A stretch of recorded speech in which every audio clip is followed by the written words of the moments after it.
Recording in progress. Let's do it. I accept that. Excellent. Excellent and excellent. Okay.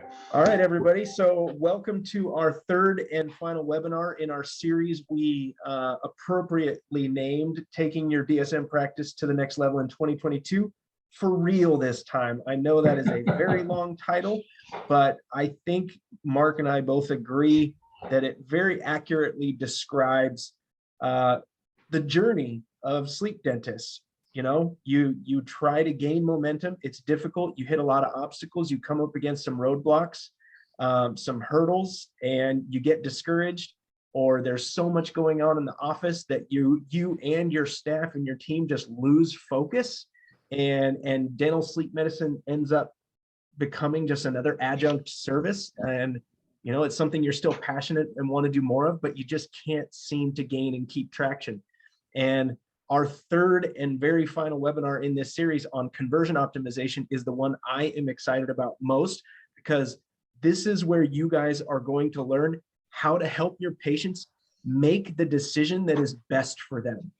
And Mark, I know you are probably one of the best people to speak on this topic, because you speak, I think, with probably the most confidence in the industry when speaking to a patient and telling them, this is what you need to do, or this is what we're going to do.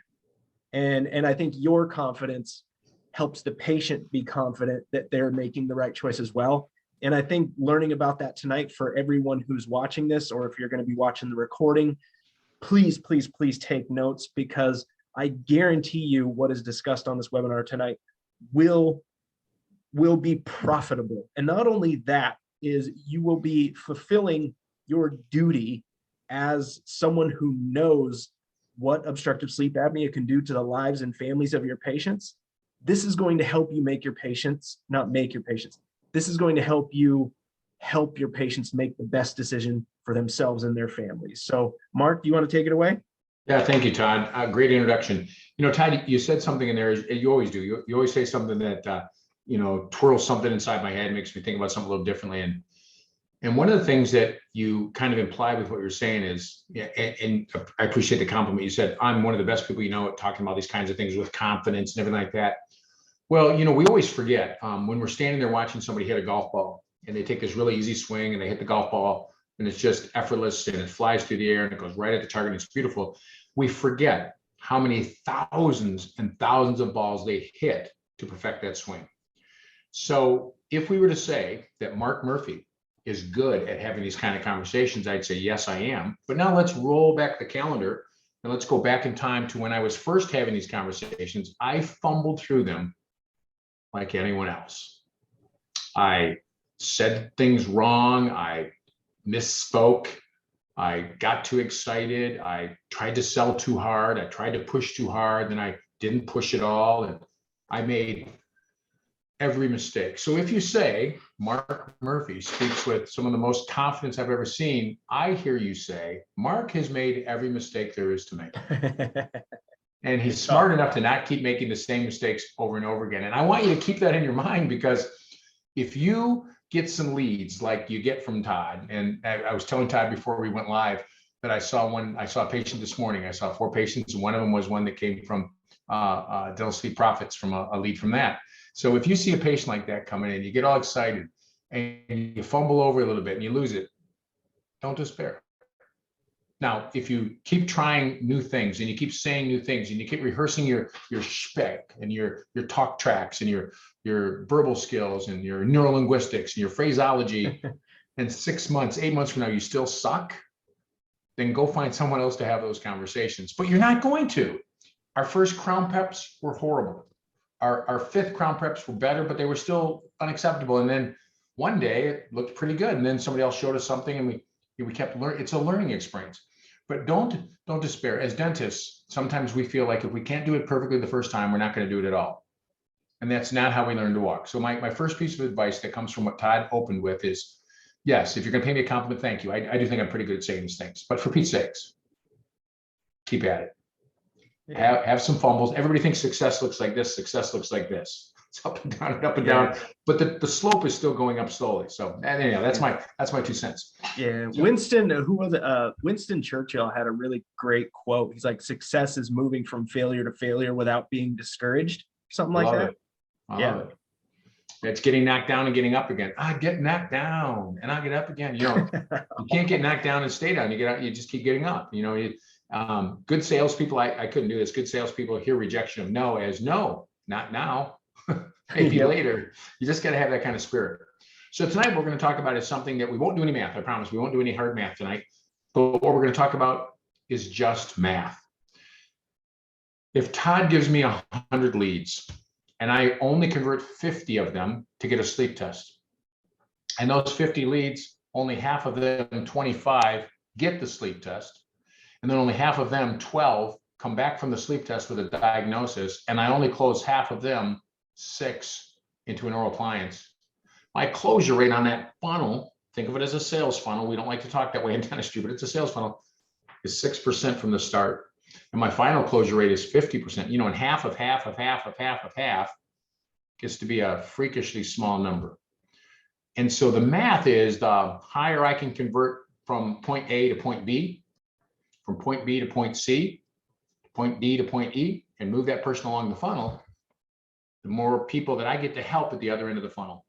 And the more people that I get to help at the end of the funnel, the more fulfillment my team has. The more years of life I save. And oh, by the way, as a result of doing those cool things, we get to, let me think, make more money. So it's all kind of good. And there's a book out called Bringing Down the House. They made a movie of it called 21. And it was about the blackjack team up at, not at Harvard, MIT, the MIT blackjack team. And it was really interesting because they broke the team into 2 people would go in to do card counting in Las Vegas. And if you know anything about cards, and you don't have to, but if you know anything about card counting or cards in Vegas and blackjack is a game where if you play it perfectly well, the strategy for when you take a card and when you hold to try and get to 21, hence the name of the movie, is called basic strategy. They call it basic strategy for blackjack. And if you play basic strategy perfectly and never make a mistake, which is actually easy to do, the house has a 1.5% advantage. That's pretty good. So if you're going to go to Vegas with $1,000 and you're going to gamble, blackjack's not a bad game to play if you play perfect basic strategy. And you'll lose your money slower and you're going to go up and down. And if you decide to leave when you're up, you actually have a chance to go away. That's why a lot of people play blackjack. They know it'll ebb and tide. Well, if you could count the cards though, and that's what they did, if you could count the cards, it's not illegal. If you could count the cards, but they'll throw you out of Vegas if they catch you doing it. So that was the trick, right? If they see you counting the cards, like you're making a $50 bet and a $50 bet and a $50 bet, and suddenly the card count, I'll explain what that is in a second, is favorable, and you start to put down big bets, they'll get suspicious and throw you out. Counting cards means when there's a lot more big cards in the deck, face cards and aces, and a lot less little cards, the advantage is actually to the player because the player can hit or stay. It's their own choice. A dealer has to hit on 16 and has to stay on 17. You get 2 cards. And you get a 4 and a king, you have 14. The dealer has to hit, you have a choice. And if the dealer hits and busts, even if you don't take a card, your 14 would still win because his 14 went to 24 if you got another king. Oh, it's fantastic. Well, when the card count is favorable, you could increase your bets because you have an advantage making that decision. And if you play basic strategy and count cards and the card count turns favorable, you can change the odds from 1.5% against you to 1.5% in your favor. That's not much of a shift. But the people on the MIT blackjack team made millions before they got caught. And what they did is Todd and I would go into a casino if we were on that team, and Todd counts cards, makes the same $50 bet. Even when the card count is favorable, he doesn't change his betting pattern. But he signals me with a secret signal when the card count is favorable, and I show up at his table, and I start acting crazy and weird, like I don't know him, and I start making these crazy big bets. But I know the card count is favorable because he did it, but he doesn't change his bet. So nobody suspected he was counting and I was betting. Until finally they screwed up, they got greedy. That's what I want to talk about tonight. How do we tip the scales tremendously in our favor? No, that's not the way it works. I just want to get you 3 or 5 or 8 or maybe 10% more at each stage of that funnel management system. If you convert 60% and then another 60% and then another 60%, 6 times 6 times 6 is bigger than 5 times 5 times 5, isn't it? And so that gives me an advantage. And when it starts to add up, that little shift in odds gives you a better opportunity to help more people and be more successful. So really, let's start here. We've talked about this 4-box concept. We've talked about moving people through there, how to treat them effectively and efficiently. We've talked about precision dental sleep medicine, a whole bunch of topics in those first couple of webinars. Once I get somebody screened, I've got to close them into a test. Sometimes they come with a test. That's fantastic. You get to skip that step. But I've got to close them into a test. And then when they come back favorably that they do have sleep apnea, and let's say that 2/3 of the patients who come back with sleep apnea, if I'm doing a good job screening, maybe 90% of the patients I screen have sleep apnea, and maybe 2/3, 60 of those 90 out of 100% have mild or moderate, I'm going to probably get a chance to treat them. And then a few of the severes, they either fail CPAP or refuse CPAP and sign an affidavit. So you can see where the math starts to optimize as the best opportunities. So what do I do now? Well, before I give you the A, the B, and the C step, let's think about the process map. Todd gives me a lead, or you get somebody referred in, or you screen one of your own patients. Somehow you get a prospect, you get a lead. And then you have to get them from that hygiene chair or from the phone call to the consultation. And it was fun working with Todd and his team and Hazel and listening to all the advice and advantages they gave us and wordsmithing. And they got, and those of you who are working with him know, he's got some really cool sort of secret weapons, like these phone calls that you don't have to actually make and leave a message on there. Oh my God, he's got these little secret things that I don't even want to mention them because it's just too cool and I don't want to spoil the surprise. But he's got all these cool things that help maximize those patients moving from, yeah, I'm a lead, I saw your ad on Facebook, or you talked to me about screening. Now I'm going to sit down with the dentist. Maybe it's a telemed visit, maybe it's in person, maybe it's a phone call, and I'm going to get that consultation. And during the consultation, there's some things that I'll want to achieve. There's some things I can do to help that patient have a moment of impact that will help them make a better decision about their healthcare future. And if I'm successful at that, I can move that patient from a consultant visit to a test. And not all the tests will be positive. If I'm really good at screening and I'm really good in my consultation and I'm really good at closing those people into a test, maybe 90%, that's kind of my mental goal, 90% of my consultations that should have a test, I'd like to see them close into a test. And I know that not all the patients who do get a test will have sleep apnea, but probably 90% of those do have sleep apnea if I'm using the stop bang, a good screening tool that has a high reliability and a high predictability, and the stop bang does. So if they do have sleep apnea, and roughly, let's say 1/3 have mild, moderate, and severe, that's 30, 30, and 30. Let's say I did 100 patients that I had leads and I closed 90 into consults, and the 90 all were able to go, 90% of those will go to get tests. That's 81 tests. So now I have 26, 26, and 26 roughly that are coming back. The 26 that are severe, probably most of those get referred for CPAP. Maybe I get a few of those, but I've got like 52 mild and moderates. And then I've got maybe another 10 or 15 of those 26 who maybe refused CPAP, or declined CPAP, had tried CPAP and failed it. So I probably got 60 or so. Let's just use 60 as a number. I'd like to close 90% of those 60 into treatment with an oral appliance in my office. So if it's 60, I want to close 54. And here's what I know.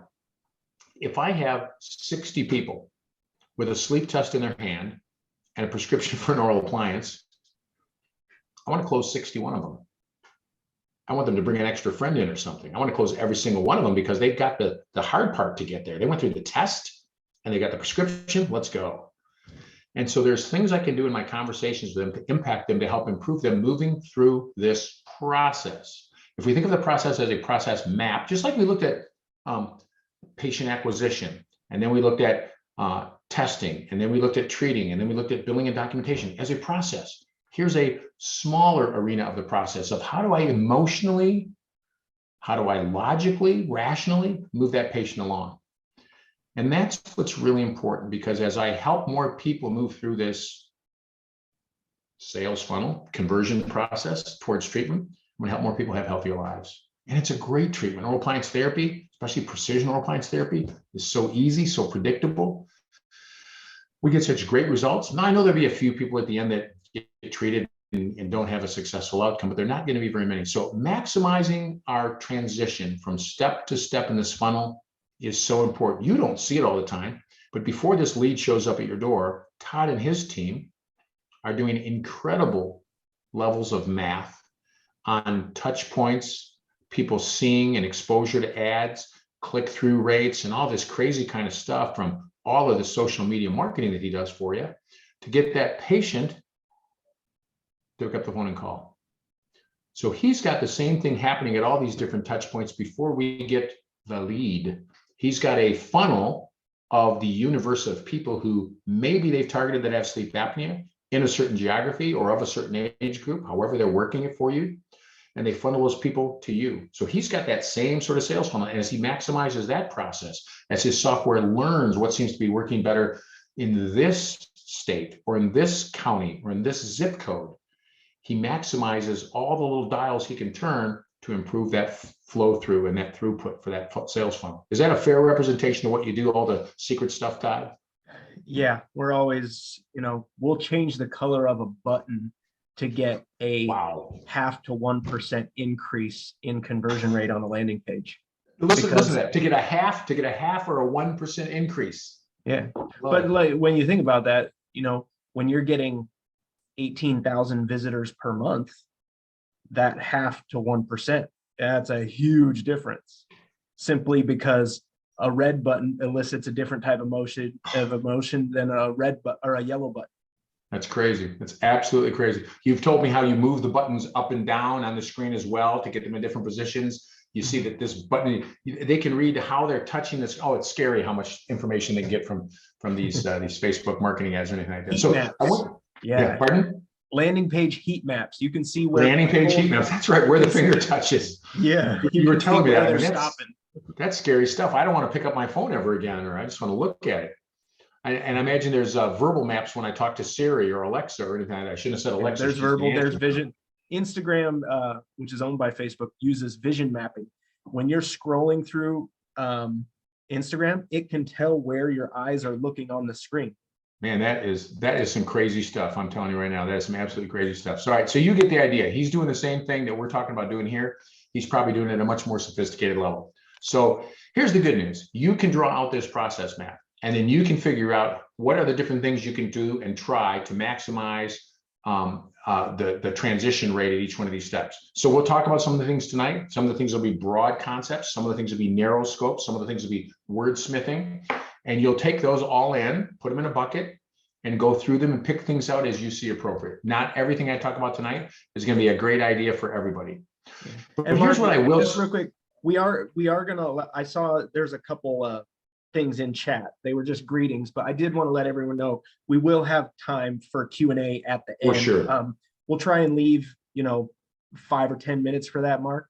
Absolutely. Okay. Absolutely. Okay. Great. Yeah. Good. Sorry about that. No problem. So the first thing I want to tell you about this whole discussion about dental sleep medicine, conversion, maximization, and optimization is it's not dentistry. It's not dentistry.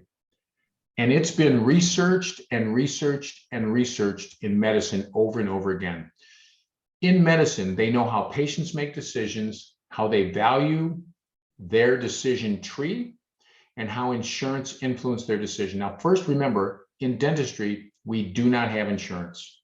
We got to get that out of our head. We use that term loosely, mistakenly, I would say, because insurance, if you look up the definition, is when a third party takes the risk for a catastrophic loss. You total your car, your house burns down, you need open heart surgery, catastrophes. Not the 2 cleanings and a crown that $1,200 covers. If your car insurance worked like dental insurance and you totaled your car, and that little gecko said, no problem, here's $1,200 or $1,500, you'd be pissed. And you choke that little booger till his eyes popped out. Then you go see Flo to see if she could cut you a better deal. And what if she said, what if she said, we cover oil changes, lube jobs, and filters twice a year, new wiper blades once every 3 years, and new tires every 5. You'd say, that doesn't sound like a insurance plan. That sounds like a maintenance plan. See, dental insurance is not insurance. So all we've been thinking about, all we've been taught in the dental insurance realm, we got to throw that out for a minute. Come back when you're talking about a filling, a crown, an implant.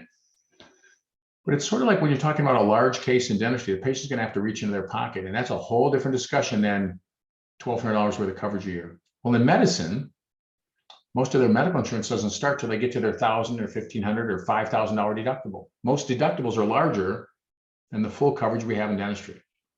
So if we decide that we're going to think about moving the patient along this path, I want to understand how a patient thinks. And here's how a patient makes a decision. They move from the head, the logical, to the heart.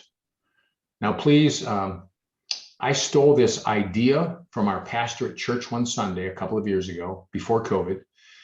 And he was talking about the faith journey. It goes from the head, the logical, the rational, the thinking, to the emotional heart to make a decision. And I thought to myself as I sat there, what an incredible parallel for patients in healthcare making decisions. I told my wife after Mass over breakfast that that's what I was going to do. And she said, you can't do that. You can't steal an idea from church and apply it to a business principle. I did tell my pastor that I did that. And he thought it was kind of funny. And so you can imagine that this idea of I know the facts, I know the facts, I know the facts, and then the patient still walks up to the front desk and makes a different decision. Why? Because they don't feel it's life-threatening, because it's dentistry.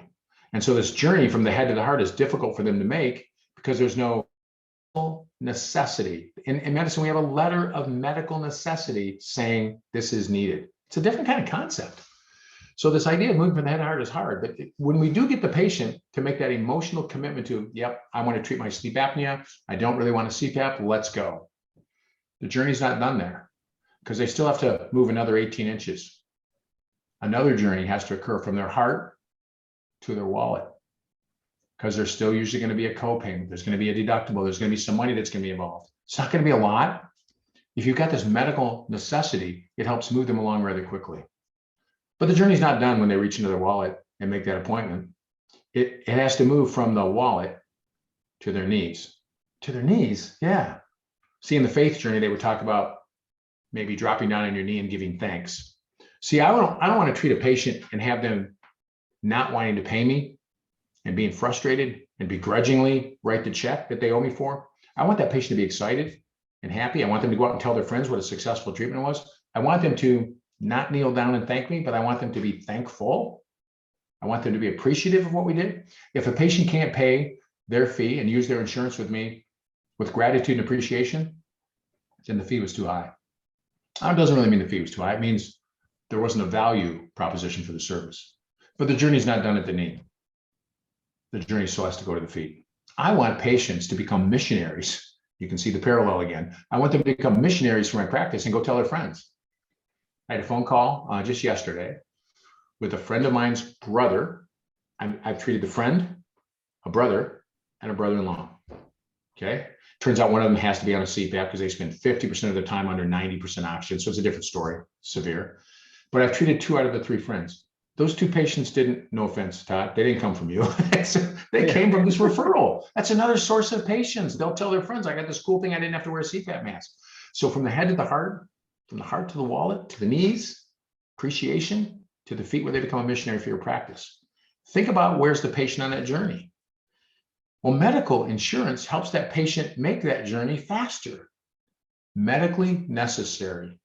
Coverage for the larger things, especially you notice how fast patients make decisions the second half of the year when they've met their deductible and they're, as we like to say, free rolling, right? It's house money, so to speak.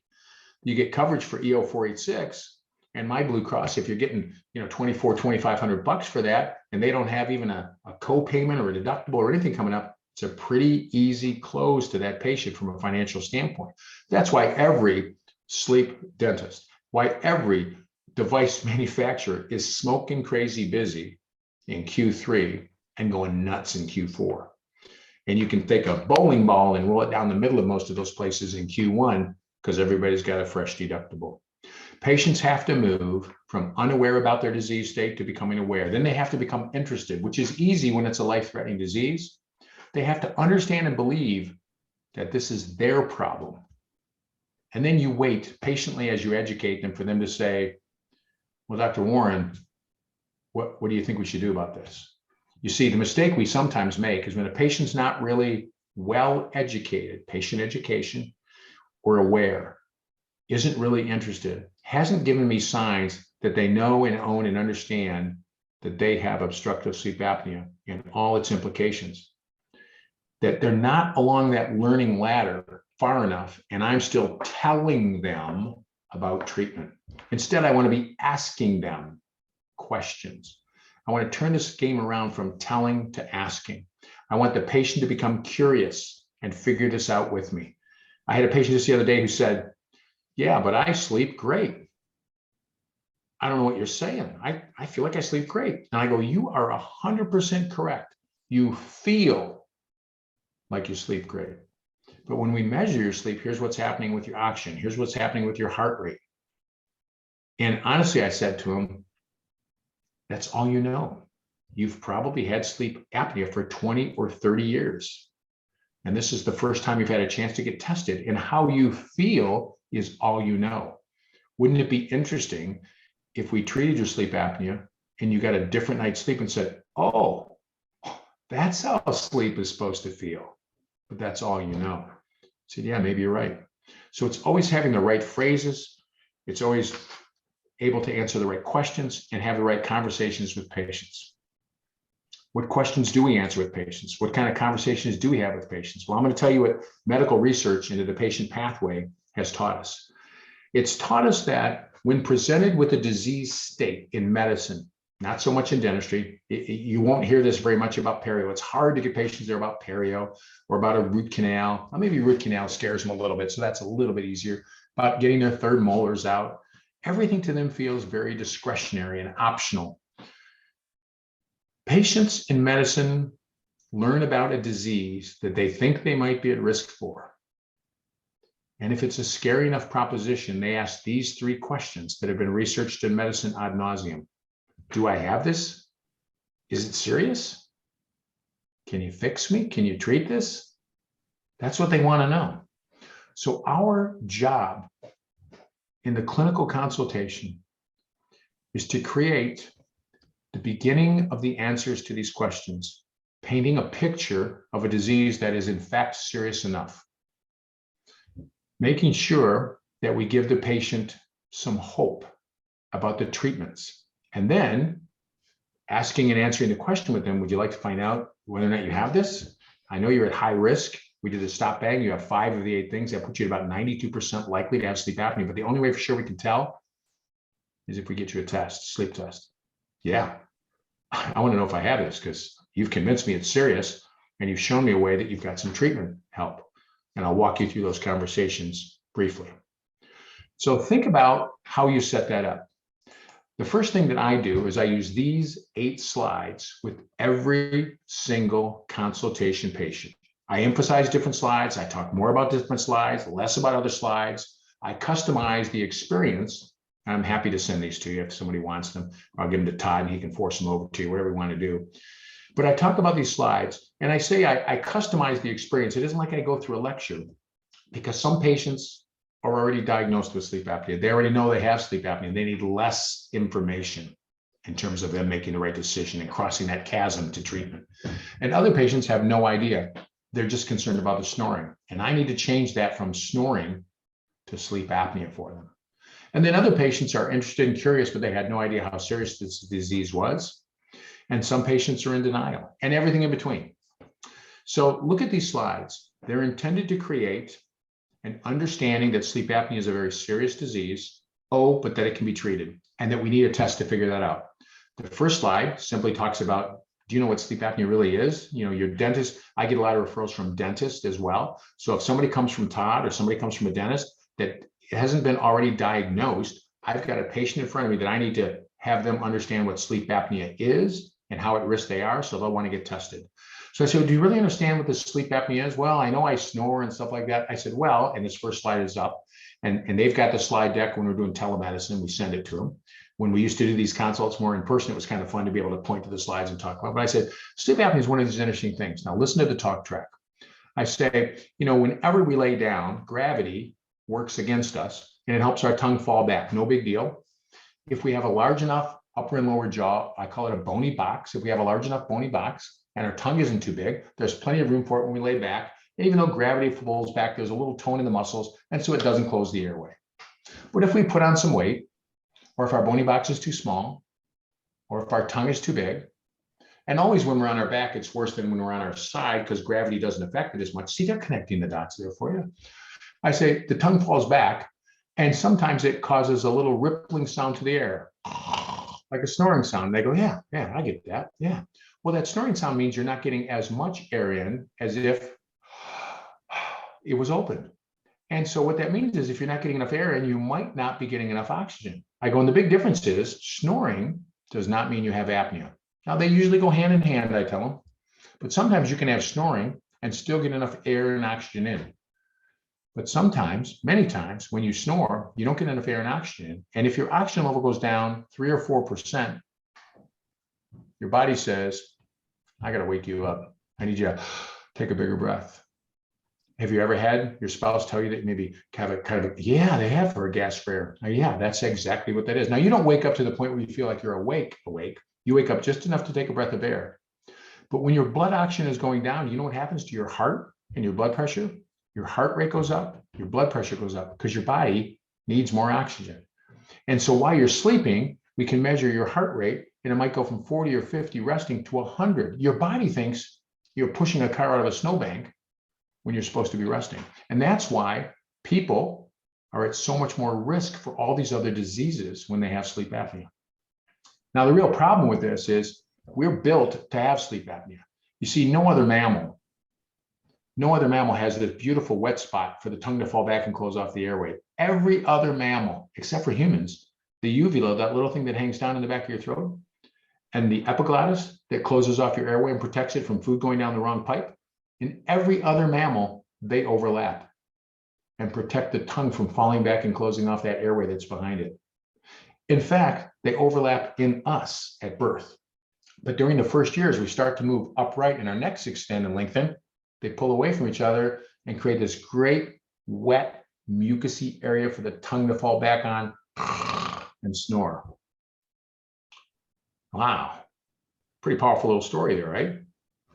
Slide 2. And this is why we're concerned about it. Green line, no sleep apnea. Purple line, mild, stage 1, I like to call it. Yellow line, stage 2. Red line, stage 3. The life expectancy of people with obstructive sleep apnea is dramatically compromised, especially in cases with severe or stage 3 disease. I like that stage 3 disease. Sounds like other serious stuff. I don't want mild periodontitis. I want periodontitis, gum infection. I like words like that. I like pyorrhea. Now, nobody knows what pyorrhea means, but they know all the other rheas are bad. That at least gets their attention. So I show them this and I say, in the case of severe, over a 20-year period, all-cause mortality, only 53% of the people survive. They say that if you treat sleep apnea in a population of people, you add about 6.7 years of life to the average person. Then I go to the next slide. Without that, the risk of heart disease and a heart attack while they're sleeping is 23 times more likely, which is way more than smoking or overweight or hypertension.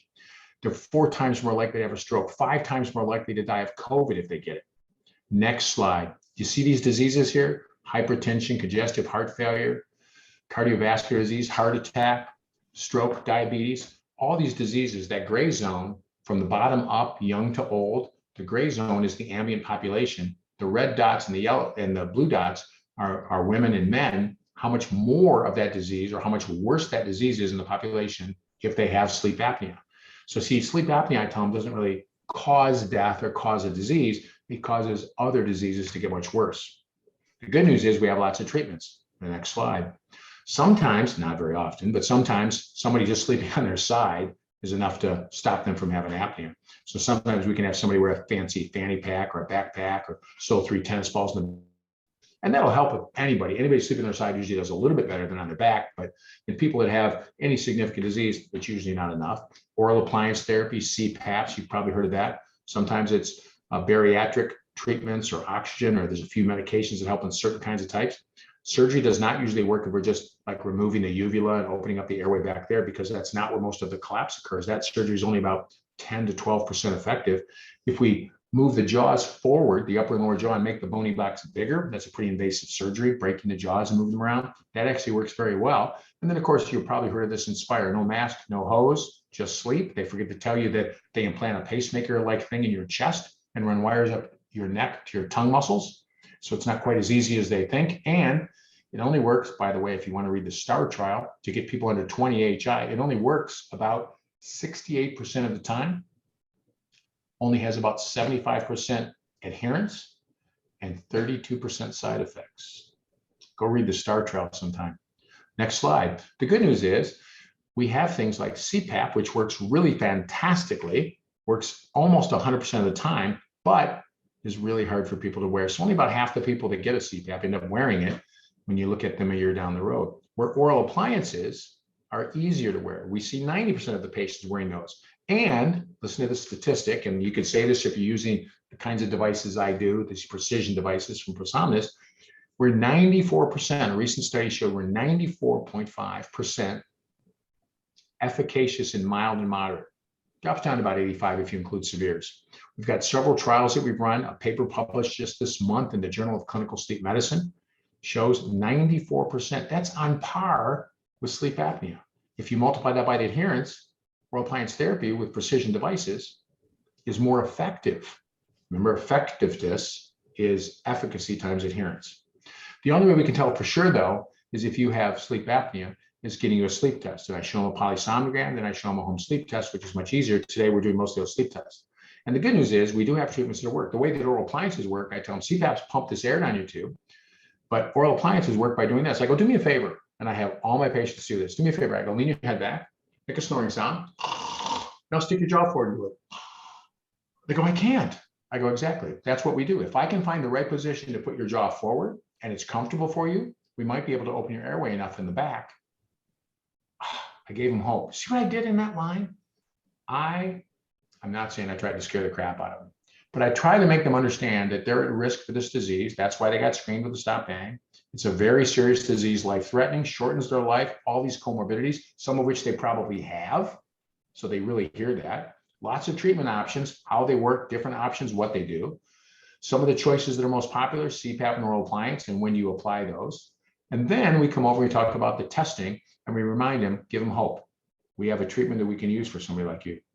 That is a powerful, powerful pathway, because what you're trying to do is answer this question first. Do I have this disease? Even when you move from the Epworth sleepiness scale, you move into the stop bang, and they have 3, moderate risk, 4 or more, high risk, 90% likely. There are some pundits who think we could do away with sleep testing and use the stop bang and a little algorithm added to the end of it to predict which members of the population have sleep apnea. Man, I think that's a little rash, but the math isn't terribly off, 90% accurate compared to a sleep test. And so if somebody does snore, is tired, has an observed stop breathing, has a comorbidity like hypertension, has a high BMI, is over 50, has a large neck, 15 or 17 inches, and is male, have 4 of those risk factors, they're at high risk for sleep apnea. We use things like the Snore Lab for people who don't know whether they snore or not, or want to see improvements in their snoring as a kind of a subjective measure. But we want to move the patient from wondering and the risk and the knowledge and the seriousness of the disease to saying yes to the test. I know it sounds like I'm saying say yes to the dress. That was a TV show. So they would say yes to the test. I want the patient to say yes to the test. Now, we happen to use a third-party testing service. I don't dispense them in my office. It's fine if you do. Everybody's got their own flavor for what they want to do. About half my patients see a local physician. Half my patients, we send them to a third party. When I send them to a third party, I get to start also a process of they get to see a specialist, a telemedicine sleep specialist, either locally or through the third party. And when I do that, they confirm this risk analysis I've done. They confirm my recommendation that there's need for a test. So what we get is this verification of me as an expert guiding them towards health. I like that. I like that. And then they work out the economics of insurance and coverage and co-payments, deductibles, and paying that. And now I feel like they're already in the flow of this medical diagnostic pathway. And it just makes my financial arrangements with them downstream that much easier. They're already involved in a process about a medically necessary test, and that could be a blood pressure cuff. I took some bloods. I need a CBCT scan, an MRI. You know the myriad of things that physicians do.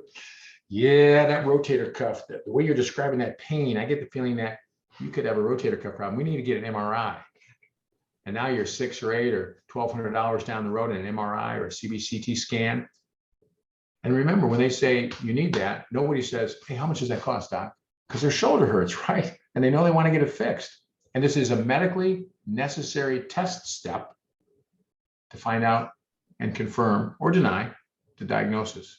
So I already have that kind of juice flowing for me. It's going to help me downstream. Is it serious? Well, holy cow. If I haven't done my job painting that picture, generically painting that picture about the seriousness of the disease, and then of course at the end saying, but honestly, we don't know for sure, even though your stop bang had 5 positive attributes to it, it's 90% effective. 1 out of 10 people surprises the heck out of us when I'm certain they have sleep apnea and they test out that they don't. And then I add the discussion. You know, in fact, sometimes there will be people who snore and they're more worried about the snoring than the sleep apnea. And I get them all excited about the sleep apnea. And we do the test and we find out once in a while, they don't have apnea, they just snore. The good news is it's not sleep apnea. The bad news is your insurance company won't cover treating you for snoring. We can still do something for you out of pocket on a cash basis, and we're happy to do that, but we can treat the snoring. The other thing that happens, sometimes I warn them because I want to make sure that we cover these bases. I always like to inform before we perform. Otherwise, there's surprises that sound like excuses. I said, the other thing we find is sometimes people will come to us with snoring and sleep apnea, and they're really worried about the snoring. And I'm really worried about the sleep apnea because it's life-threatening. And honestly, snoring is just noisy and bothersome. And we treat them in the AHI score, their score comes down. The number of times per hour they have those events comes down. And I go, wow, that's great. That's healthy.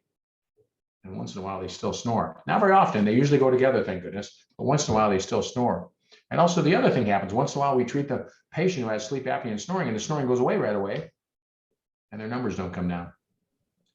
Now, the good news is neither one of those happens very often. They usually go together, thank goodness. But there's always that possibility. I'm setting them up for the fact that snoring and apnea are kind of 2 different things that usually go together, but I can't promise that they always will.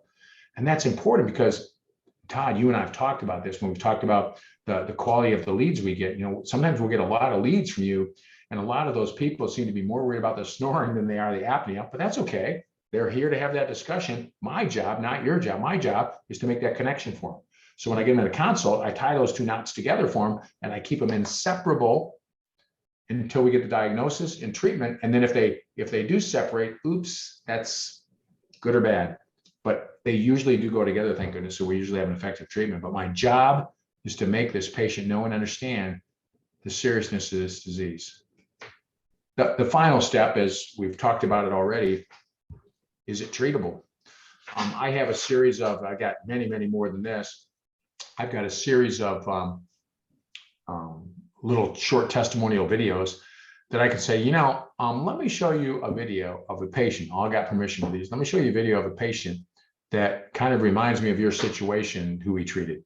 Or I'll tell them a story about somebody that they maybe know, or somebody that's like them, or somebody that geographically lives with them. The more that you can paint a picture of the likely successful result of somebody who looks, talks, feels, lives near, etc., like them, has the same sort of condition, the easier it is for them to see and have hope.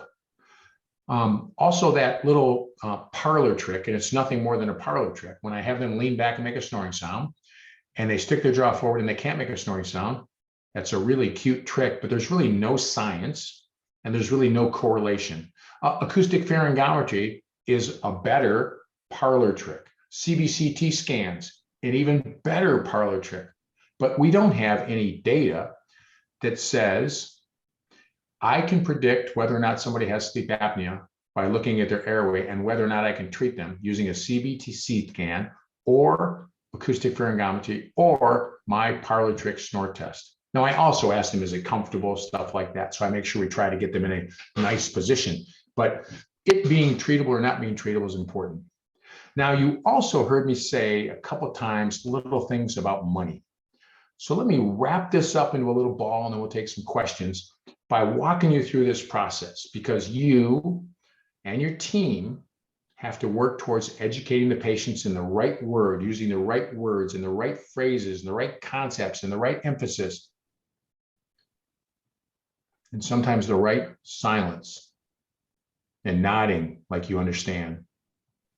Sometimes the silence is really an important part of the entire discussion. Don't be afraid of some awkward silence. I think good negotiators sometimes say, when you're trying to move somebody along in a process and you get to like a point where somebody has to say something, they jokingly say, and then the person that speaks next loses. And by loses, I mean takes the next step down that path. So I would suggest that, like any business, like Todd's data, which is generated in large part by computer algorithms and fancy stuff that I can't even describe, that we track the conversion of leads to consults, of consults to tests, and tests to treatment. Todd just told me a story again before we went live of a new doctor who had how many starts in 90 days, Todd? 21. 21. So I want you to think about 21 times whatever you think your average reimbursement is, 90 days, that's really fast. And whatever you might have spent on marketing. Holy cow. Now, Todd would not promise that that's what everybody's going to do, but in the right geography with the right set of ads and the right words, and now I would say the right color button in the right place, you could get those kind of results. But it's about moving them through this pathway so that if you say, hey, I get those leads, and I'm converting 90% of those leads into consults, it's not going to get a whole lot better than that. And 90% of those people that I talk with go ahead and move forward with the test. And of the patients who come back with a prescription and an oral appliance, a prescription for an oral appliance and a sleep test in their hand, we're closing 90% of those. I worked with a team on the West Coast, probably about, it was just before COVID again.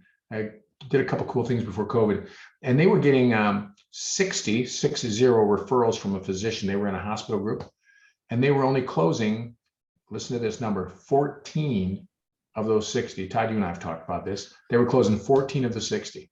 And I said, wow, that's 22%. And they said, and they know they were having trouble paying their bills. They're having trouble with everything. So I agreed to go out and look at their systems. So they had a lot of really great systems that were doing the wrong things. They had set up lengthy financial discussions.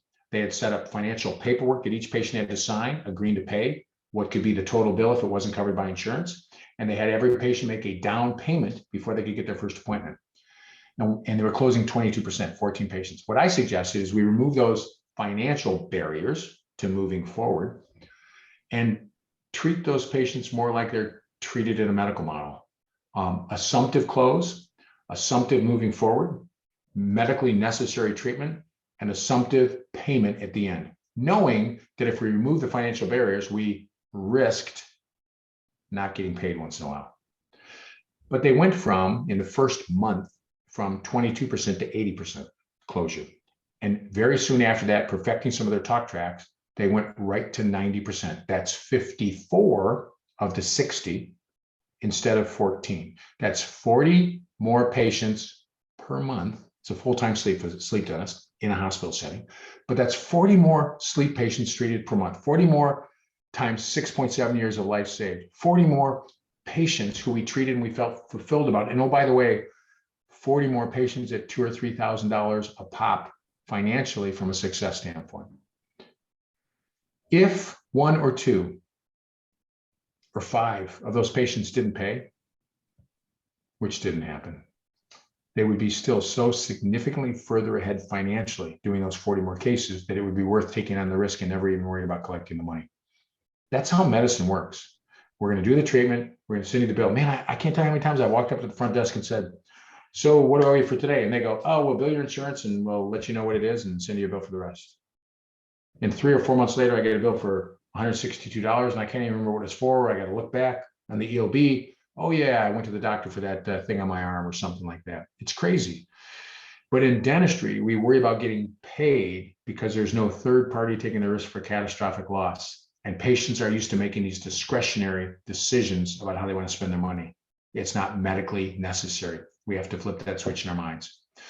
Track what you do, measure what you do for success, train yourself and your team, educate the patient, have good treatment protocols in place, talk a whole lot less about money. If somebody says, how much does this cost?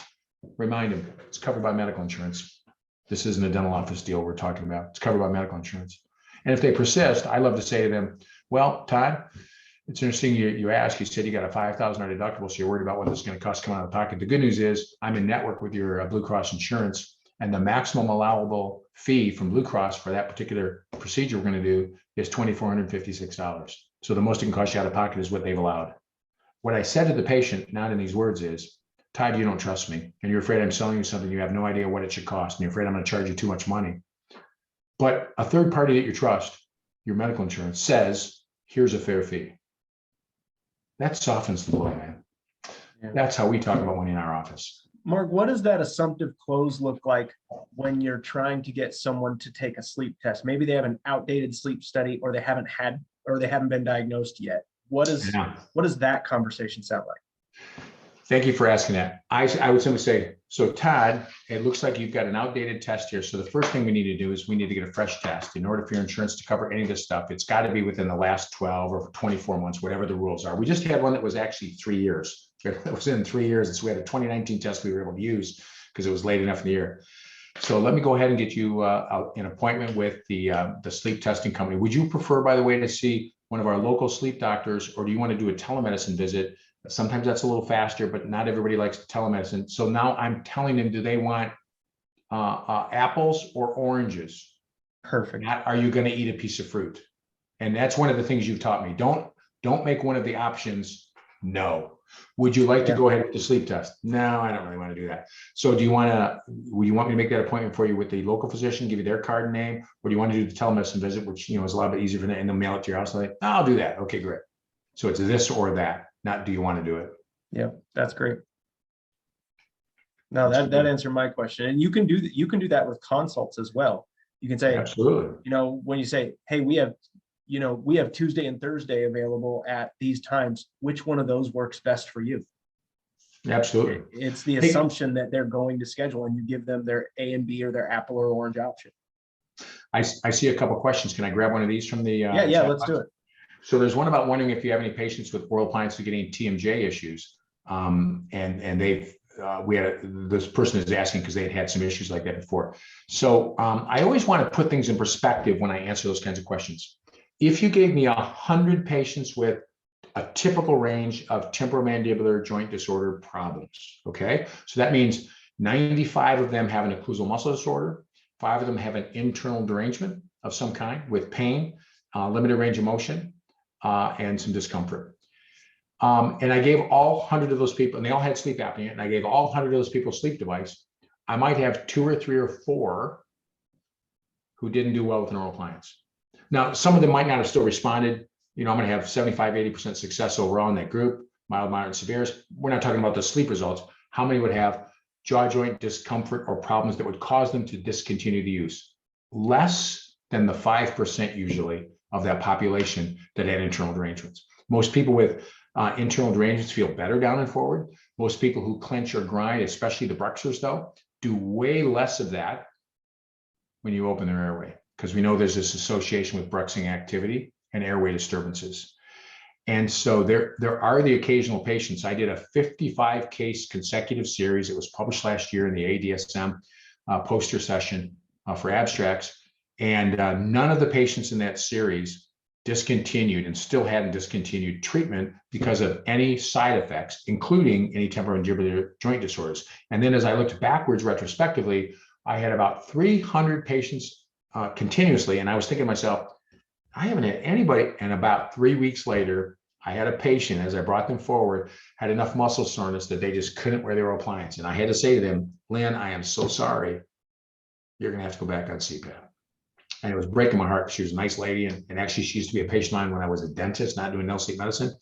But it's not common at all. It's very rare. Now, if you get started in your first month doing no sleep medicine, you get a patient with that problem, it's really easy to have a disproportionate, irrational view of the data. You know, if you have a problem with the device not fitting, you go, these things are hard. Well, not out of 100 they aren't, but you can have where 1 or 2 or something like that comes along. And if that comes in the beginning, man, it can really skew your perspective, because your first impressions, which are so darn important, can be so negative. But no, we do not. We see it as a resolving position rather than as a problematic or causative position. That's for sure. That's for sure. Oh, and then the types of devices that were listed, they tried a silent night and a tap. So I would then add that probably not. And now the tap's not a bad device from a mechanical positioning in the midline standpoint. Usually in TMD patients, that's not too terribly bad, but there's all kinds of things that we don't know when we ask and answer that question. But the silent night and the tap are not very popular. They're certainly not precision devices. And that opens our door to a much greater range of side effects. For example, a large bulky device like a tap, that person has to be advanced much further to get them into therapy than a smaller milled device that's very precise. So that greater dose, if you will, of anything, drugs, advancement, increases the risk for side effects. That's a problem we always have. The silent night is a problem because anything that's that fragile and lightly made with the straps really is more of a temporary device. And it's probably meant as an interim device for 30, 60, maybe 90 days, not really as a longer term solution. And those would not be good devices against which I would judge whether or not they were comfortable or not comfortable for me to wear. That's for sure. A couple good questions though. Yeah. And if you guys have any questions so far, feel free to start typing them into the chat. I do have one question, Mark. Sure. Telemedicine, or let's call it a telephone consult versus in-office consult. I know everybody's workflow is different. Do you feel like the conversation should be different in those two different modes of getting the lead to commit to a consult? Yeah, I do think, that's a great question, Todd. So I do almost all of mine now telephonically for consults. Okay. And the data I see on my closure rate is almost identical to closing a new test. Okay. Okay. Now I'm a seasoned veteran and I've got some good talk tracks, but you didn't ask me, is the closure rate the same? You asked me, are the conversations different? And I'm going to say, whoa, yeah. I lose so much of what I think is important in the in-person experience when I'm on the phone. In the in-person experience, I can read your body language. I can see your facial expressions. I can lean in and touch your arm, your shoulder if I think it's important. And if I think you're open to having your shoulder touched, like in a reassuring kind of way. I can't do that on the phone. I can't see a smile. I can't see a laugh if I say something I think is a little bit humorous. And for me as a communicator, those phone conversations are a little bit more empty. Now, on the other hand, I would say that our length of time of them has been shortened. So we're probably closer to like 15 minutes for those consults, where we were closer to 30 minutes for those consults. So it's also saved me some time, but we don't see a significant difference. They bob around the same kind of number set in terms of the effectiveness of those calls. Now, in my case, if I'm getting a great lead from you, or I'm getting a lead from a local physician or a lead from a local dentist, they are a little bit easier to close into a test. They're a little bit easier to close in a test. Where I have seen maybe a change in the numbers is a few more of the telephonic ones, when they get to our third-party testing, I've been told by our third-party testing that my numbers have dipped from the number of people who we close into a test who actually get a test. So there's a gap there. And I guess in my mind, I would have thought originally that, oh, that's a problem at their end. Maybe they talk about money the wrong way, or they ask for too much money, or I don't know what it was. But it's probably something along the lines that we're doing a lot more telephonic and a lot less in person, where I can, with my face, maybe make them think how important it is. Okay. Thank you. Mahasti is asking, which labs do you use to make the precision appliance?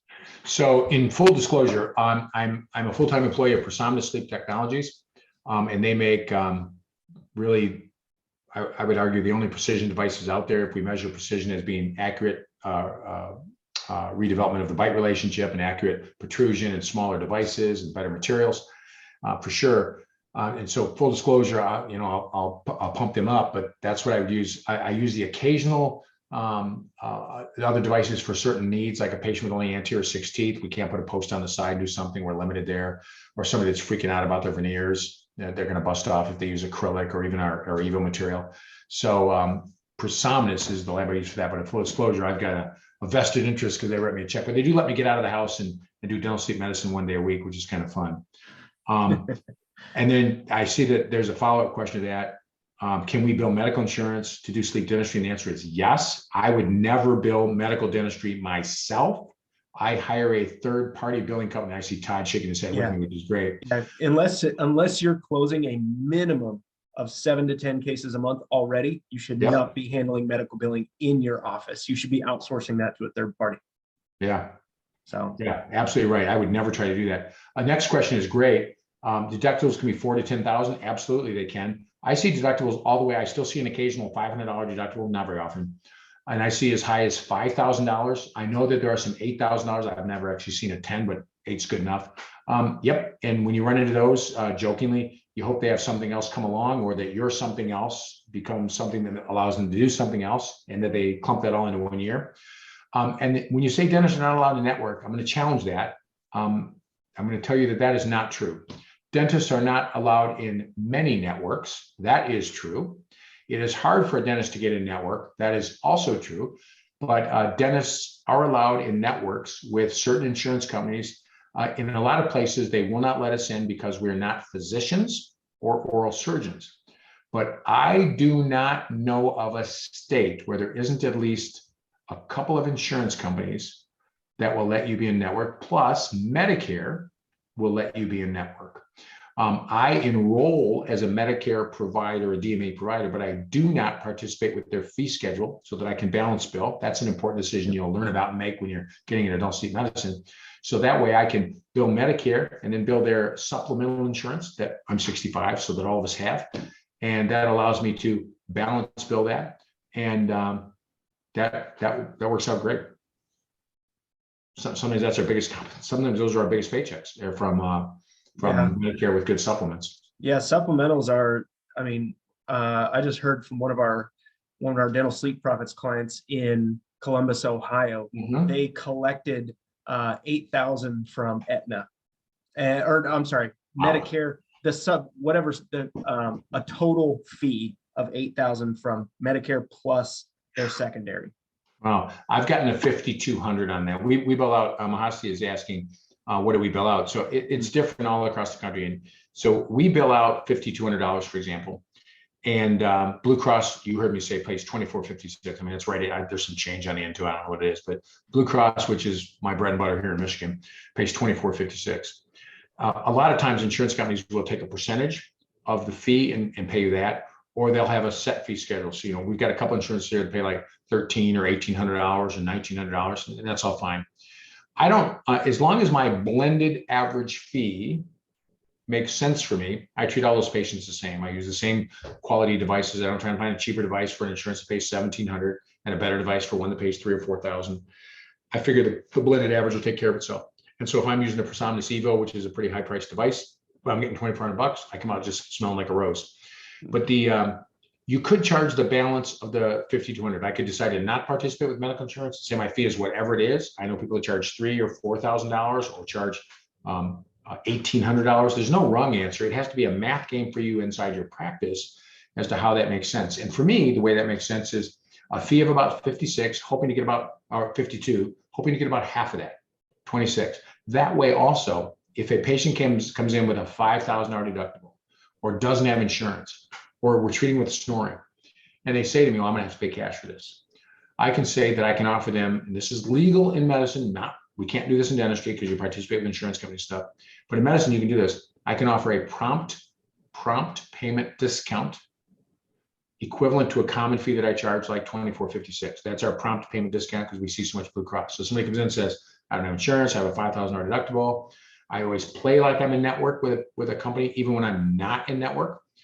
And that helps the patient make a better decision. And then if they're cash, I say, well, no problem. We'll just charge you what we call our prompt payment discount, which is the same as what Blue Cross would have knocked us down to anyhow, $24.56. And that is absolutely legal. Yeah. Yeah. Somebody's saying they had no joke, on a regular basis, they get a very, very large reimbursement, larger than you were even talking about, Todd. And they're a Medicare provider and have great reimbursement. So that's fantastic. And she goes in network when they have a bad supplement and still get a fee that she can certainly live within in her state. So that's great. That's great. The blended It is. I average love works that. out I real love well. Yeah. I think, it's so funny because state to state specific, I'll have people say Blue Cross, I hate Blue Cross. And I'll go, well, I love Blue Cross, 2456. I'll take that all day long. And they'll say, well, Blue Cross in my state pays $900. And I go, no way. And there are some Blue Cross isn't Blue Cross isn't Blue Cross. My insurance, my personal insurance from Prosamis is Blue Cross of California, and I'm in Michigan. And Blue Cross in California is not the same as Blue Cross in Michigan. I can tell you that. It might be called Blue Cross, but it's not the same. And I agree. She's in New Jersey. She loves her Blue Cross in New Jersey, and New York. So yeah, I love that. And there's 4 different jurisdictions in the country for Medicare, and Medicare pay anywhere from $1,800 down to about, I think, $900. And so that makes it really hard as well. But there's a lot of different innovative ways to work around that too, in terms of backup devices you can sell and after you deliver the Medicare approved device and stuff like that. Yeah, and Mark, I think you were talking about being a non-participating provider with Medicare. I believe the advantage to that is you can bill the patient your full cash fee, and then Medicare reimburses the patient, correct? Is that how that works? Yeah, my patients get the check. That is correct. My patients get the Medicare check. It goes to them, and then they sign it over to us. I see. Or they cash it and write us another check. Perfect. And oddly enough, for some reason, even though I'm in network with Blue Cross and 2 other insurances in Michigan, they're the only 3 that would let me in. We get a fair number of our Blue Cross patients end up with a check. I don't know why that happens. We always, our billing company always, checks the right box and does everything right, but somehow we end up with the check going to some of them about an annoying number of times. But we trust our patients; they pay us, so it's not. They're not going to keep the money. And my email's on this last slide, mmurphy@prosamis.com. So if you want to copy those, that 8 box of slides or anything like that, I'm happy to send that over. Yeah. If anybody wants to email Mark for those, or you can email me and request some, we'll get those forwarded out to you guys. Absolutely. We're only 7 minutes over this time, Mark. So I think we did good. And we did it all in the Q&A, which is beyond our control. So that's okay. Yeah, that's true. That's true. All right, I made everyone. sure. Well, because he yells at me when I run over. So that's good. But it's a fun yelling. Well, I hope I know we had between 9 and 14 or 15 people on the call at any given time. Great. I know you get so many people watching these recorded ones. It's great. So I know. Super. Yeah. I hope I get to see everyone down at DSM. Mark, I'm going to see you there. Absolutely. Down in Dallas next month. It's going to be a great show. We're going to have some good barbecue, and we're going to learn a lot, make a lot of connections, save more lives together, just as a team, really, as a dental sleep medicine team. There's a lot of competition within dental sleep medicine, but we all have the same goal. Even dental sleep profits, we do marketing and coaching. Our goal is to help you guys save more lives. So I hope this particular webinar helps you guys rethink or reshape the conversations that you're having in the office with your patients. If you guys have any other questions, or you come up to something in a consultation, or where you're trying to get someone into a sleep test or close them into treatment, it's just not happening, be sure and email me or email Mark and just say, like, hey, what did I do wrong here? Either one of us is more than happy to help you work through that. What could have been said better? Maybe don't touch that person's upper inner middle thigh next time during that consultation or something. It can be any number of things, but we want to help you guys. And again, thanks for making the time to be on the call tonight. And Dr. Mark Murphy, thank you so much for your time as well, and all of your knowledge that you've shared with us tonight. As always, thank you for all that you do for our profession as well. Appreciate it, man. All right, guys. Everyone, you have a wonderful night, and have a great weekend. Peace. See ya.